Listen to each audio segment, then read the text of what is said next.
Do you have a bad habit that's been following you around for years and years and you have no idea how to kick it? Or maybe you've battled with it and you've gone on and off from that habit a few different times, but it still sticks around no matter how hard you try to get rid of it and improve yourself? Well, on today's episode, I'm telling you exactly how to kick bad habits as an adult and what you've been doing wrong in the past and how to fix that moving forward so that you can become the person that you truly want to be. So let's get into it. So, habits form over the course of our lives because a lot of the times they're comforts for us, and we tend to like internalize a lot of things that we process throughout the day and throughout the weeks and the months and the years. And what happens is we ultimately wind up creating patterns to keep us comfortable, to keep us safe, to keep us soothed, and basically just to keep us sane. And so, to nobody's fault, you have created and you've adopted patterns that are no longer serving you, and you want to figure out how to get rid of them. So, say for example, when you were 20, you felt like the world was a little bit overwhelming and you didn't really know what your life was going to look like in 5 years. You didn't have a lot of certainty in your life. And so, in order to cope with that, maybe you started, I don't know, vaping, or maybe you picked up some snacks and you never put them down because they were comforting to you in the moment. And now you're 25, 26, and you realize that you don't want these habits forever and you don't want to always reach for the same vices whenever you are stressed or whenever you don't want to experience a certain negative emotion. So, a lot of this comes down to emotion and learning how to deal with the underlying emotion behind the reason that you started this habit in the first place as a way to cope. So there are a lot of studies that have been done over why we form bad habits and also how to get rid of them. And I've done a lot of research on how to actually make the steps to, or how to actually take the steps to remove the bad habits. And I'll go through each one of them and give you examples and kind of tell you how easy it can be whenever you commit and dedicate to the work of getting rid of bad habits. So, just as a precursor to all of this, and also it's part of the first step. So, as I mentioned, emotion has a lot to do with the reason that we start these bad habits in the first place. And one emotion in particular, shame, is the reason that you continue the bad habits. So, whenever you have a bad habit and you recognize in the moment that you're getting triggered and you feel a negative emotion, and so you reach for the bad habit to soothe yourself, but then you also feel guilt about it and you feel shame about it, and then that makes you feel worse, and then you then do the habit again to soothe yourself from that negative emotion that you experienced as a result of doing the bad habit in the first place. So it's a really toxic cycle that just keeps happening over and over again. And so I'm going to tell you how to break that. And the answer here is self-compassion. You have to give yourself grace to experience the emotion, right? You have to give yourself self-compassion in order to start building self-trust, in order to start learning how to self-soothe so that you don't reach for the bad habit and instead you turn to yourself to soothe yourself from the emotions that you're experiencing. So, in order to do this and in order to even unlock the self-compassion, you have to remove the shame behind your bad habits. You have to stop judging yourself for the shame that you have when it comes to your bad habits. So, treat today like a blank slate, truly. Like, I'm not even kidding. Today, even if you have had a bad habit for years and years and years, just treat today as day zero. Truly wipe the slate clean and only think about this moving forward, and tell yourself, whenever I reach for this bad habit, I'm not going to shame myself for it. I'm going to totally remove the negative charge I experience whenever I do the bad habit. And I'm just going to give myself a little bit of compassion and a little bit of empathy. And that's going to go a really long way in order to learn how to soothe yourself and in order to not continue the shame cycle around the bad habit.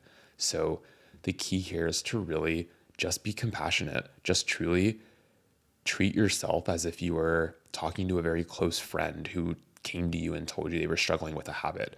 Show them empathy, show them struggle, like acknowledge the fact that life is hard, life is difficult.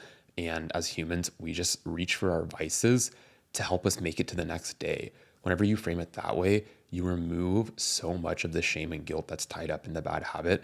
And you actually put the brakes on this cycle and this wheel that you're on, and it slows down a little bit. And then you're able to remove yourself from the cycle and see it for what it is. And then that takes you out of the cycle and it helps you to distance yourself from the habit.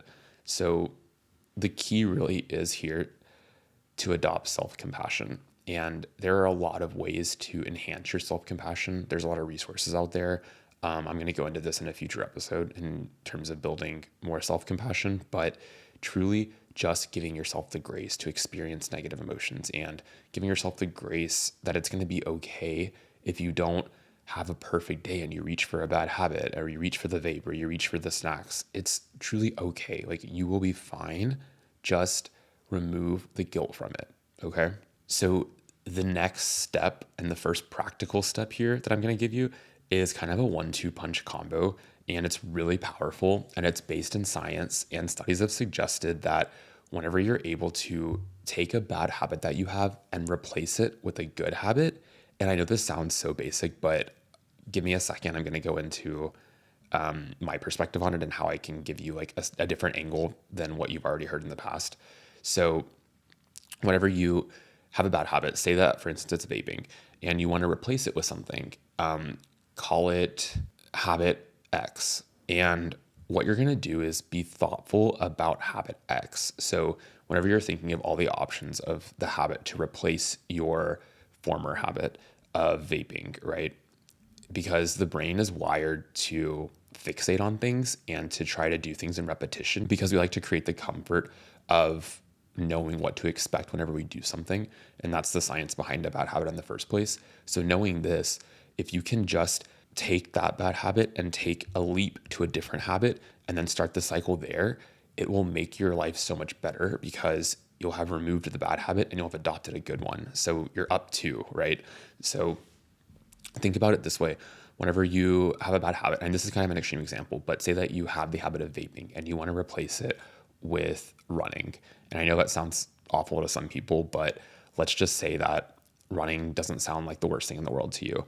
And whenever you go to find whatever habit you're going to replace the bad habit with, this is the key. It has to align with one of your core values. So in a lot of my past episodes, I've talked about identifying your value system and figuring out what it is that you truly value at the end of the day. And once you've done that work, and I'll reference and I'll link some of the old episodes in which I talk about this on, but once you've done the work to identify your values, like your top 5 values, you're going to pick a hobby that falls under one of those categories. So say that one of your values is like health and wellness or personal development, personal growth, or personal health, right? And naturally within that category is fitness. And so if you pick a habit to replace the bad habit with that falls under one of your core values, automatically you have intrinsic motivation to follow that new habit and see it through. So whenever you start doing that, you automatically have fuel for yourself. It's not a huge lift to start doing that habit. And how it works is that whenever you pick a habit that falls into your value system, you're naturally inclined to do that thing and it's naturally important to you. So you find the energy to do it intrinsically and it feels good whenever you do it. Your brain gives you a reward of dopamine in order for you to keep doing this thing that aligns with your values. And it makes you more sure of yourself and it makes you trust yourself even more. So it's a self-fulfilling cycle and it's a much healthier wheel to jump on than the bad habit shame wheel. And so that's the first part of the 1-2 punch combo. Okay, and so the second part of the 1-2 punch combo is called bundling. So now that we've replaced the habit, we've identified a bad habit, and we've identified a habit to replace the bad habit with. Now we're gonna bundle it.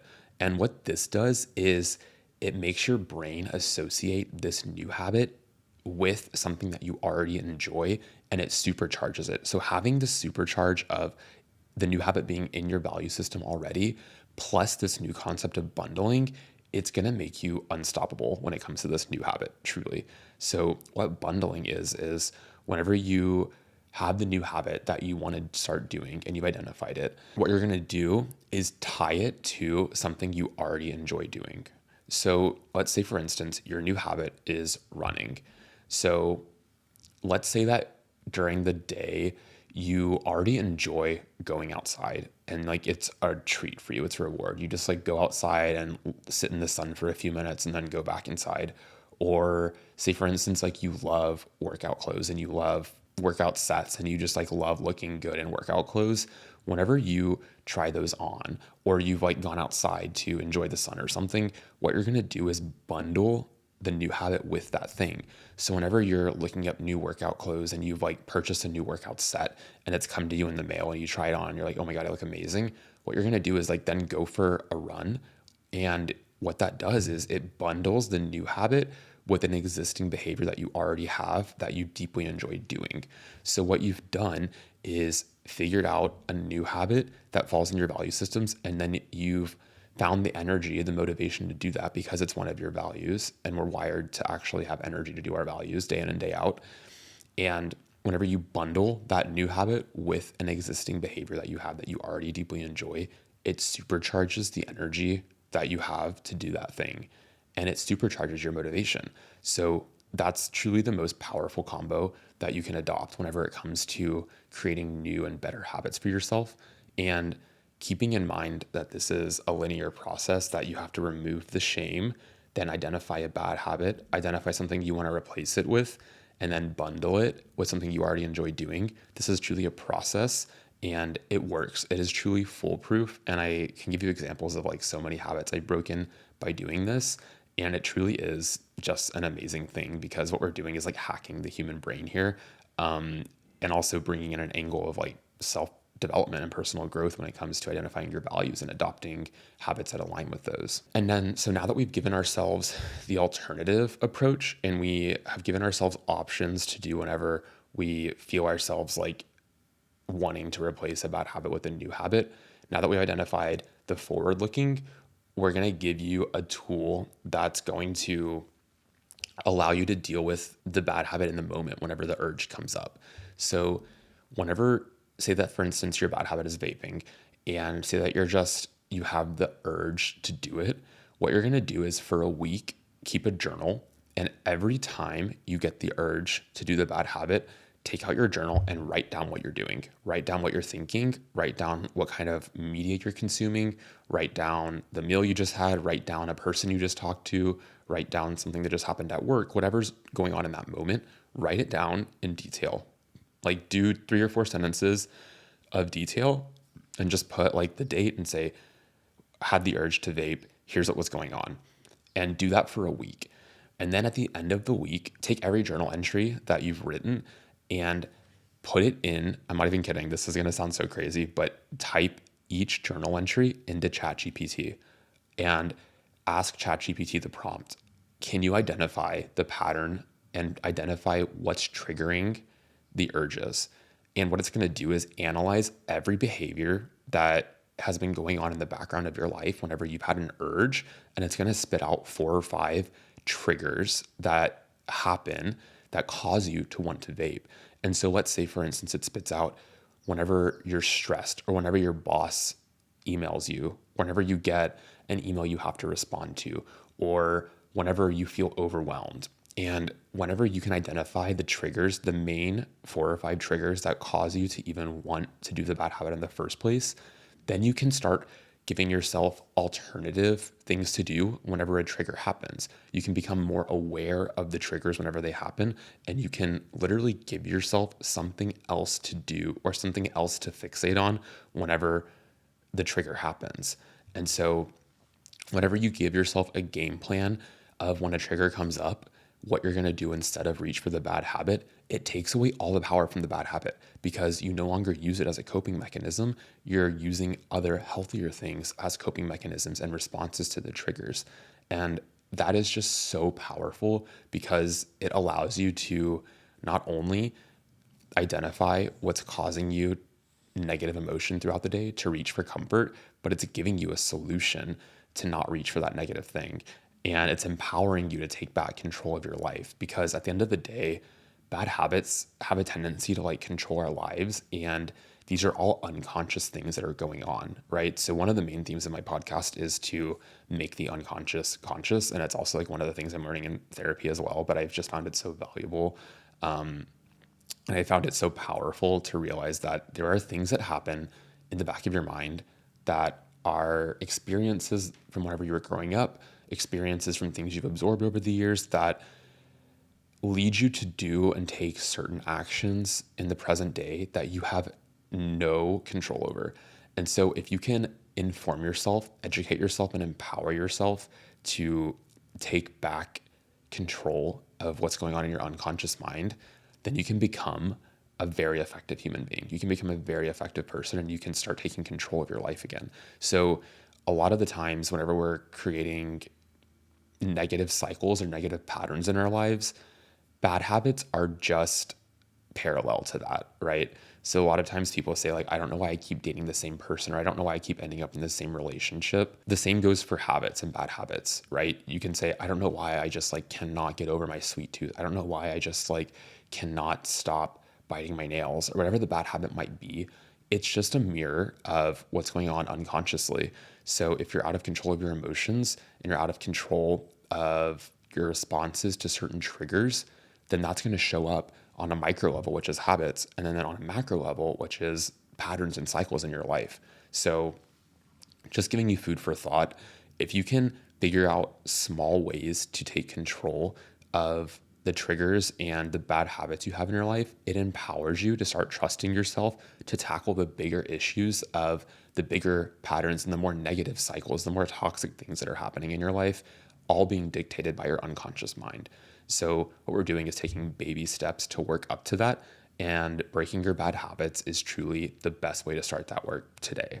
And the last thing I'll say about this is kind of a bonus tip, but this honestly really helped me. And one of the most important things that I've ever done for myself is to use plant medicine. So I had a journey with mushrooms over like the past several years, and I've never done like a macro dose, but I did do micro doses here and there, just as I was interested. And to be honest, I was fascinated by the concept after I watched Nine Perfect Strangers. And I did a lot of research on them before I even started it. And the miracle behind mushrooms is that it helps you create new neural pathways. There are very few things in life and on earth that can help you create new neural pathways. And the reason that that's important is because whenever you create a new neural pathway, it gives your brain a different thing to latch onto whenever you experience a trigger in life than your negative bad habits, right? It gives you new ways to think about things and new connections in your brain that you can start thinking through the problems of life and the challenges that come across your desk throughout the day. So the power behind creating new neural pathways is that it gives your brain more alternate routes to handle things that come up in life. It gives you basically just more connection in your brain, so you can start bridging connections that you might not have had or not been able to make in the past. And it brings them to light, and it helps you actually bring the unconscious forward, and it helps you make the connections as to why you're taking certain actions in present day and how perhaps your past has influenced those actions, and connected all of that. And it helps you just kind of create a mind map in your brain of, I've experienced X and I do Y because of Z. And it just gives you truly a way to kind of undo all of the knots in your brain and your past and your experiences. And it just helps you see life in a new perspective.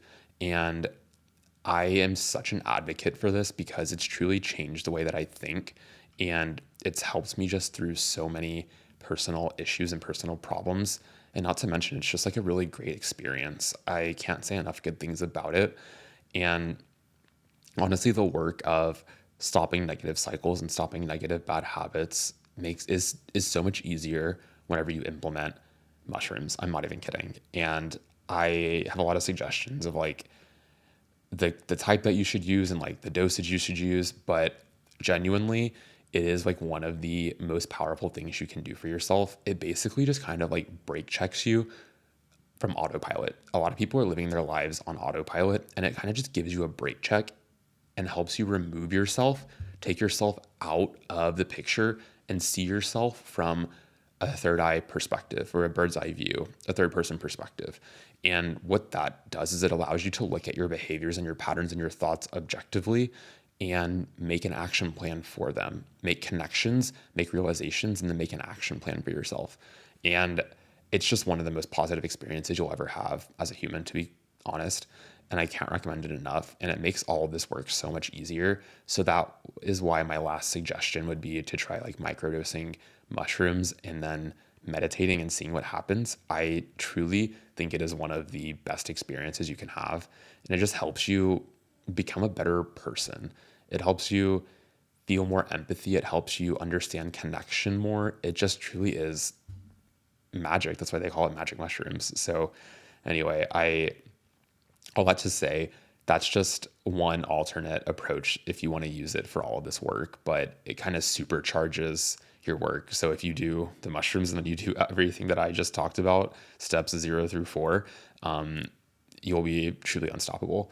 So anyway, I really hope and I'm wishing that you've identified some negative patterns and negative habits that you want to get rid of. And I truly wish you the best of luck on your journey of removing them from your life, because I know how painful it can be to not know where to even start when it comes to removing bad habits.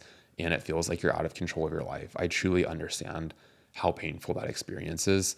And so I'm just going to give you a little bit of empathy and compassion on my end and say, you're doing great.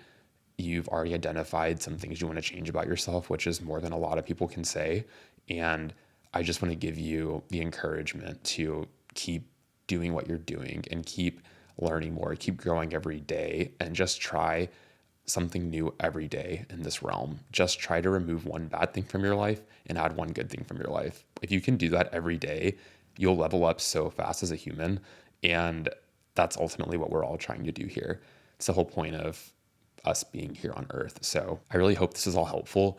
And I would love to hear about some of the bad habits that you have that you're trying to kick, and maybe what's worked for you in the past or what you're struggling with. My DMs are always open. My email is always open. So please feel free to reach out and ask me any questions you might have, and I'm more than happy to talk through them. So I can't wait to talk to you next week. And if you have 5 seconds, it would really help me a lot if you went onto whatever platform you're listening to and just rate my podcast. It helps me keep producing episodes and keep producing content, and it helps me a lot with discoverability. So I just want to thank you so much for making it this far in the episode, and I can't wait to keep talking to you and providing more advice and tips over the next coming weeks. So thanks so much for listening, and I'll talk to you next week. All right, bye everyone.